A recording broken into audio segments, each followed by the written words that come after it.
Some of the things, lots of the tech CEOs I coach are technology founders. And in the book, I talk about you don't have to pay salespeople commission. And they go, you don't? And I go, no. And they go, why has nobody told me this before?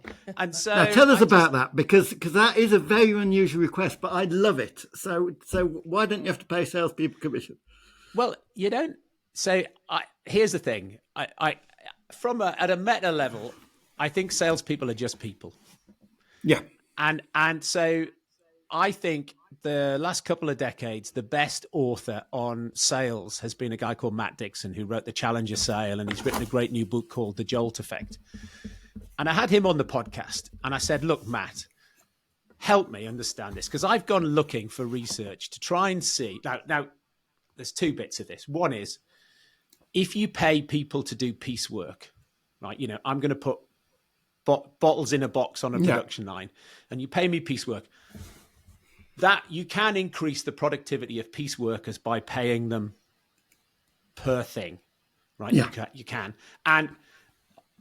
But if it's cognitive, all of the research says if you pay people to try and do more cognitive work, they do less cognitive work. And I think consultative selling, if selling is I'm going to persuade you to do a thing that you weren't planning to do this morning whilst brushing your teeth, I think that's selling. Then that's cognitive. It's not transactional. I'm not helping you buy. I'm actually going to persuade you to do a thing. Well, all the research says you pay people to do that, they do less of it.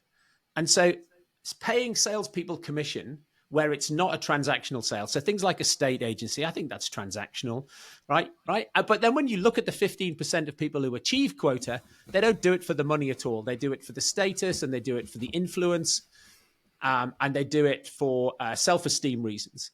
And so so when you say to people you don't have to do it, they go, oh, right, okay. So all of those things where the salesperson sells the wrong customer the wrong product for the wrong reasons, all that goes away. The jealousy and envy inside the organization because the salesperson wasn't the only person who won the deal. There was this whole team of people who helped the deal. Yeah, they don't get paid money, so they look at the salesperson and they go, "You're talentless. All you do is talk, and you're overpaid." And they go, "I don't have to do that. Oh, that's genius, brilliant. Sign me up for that."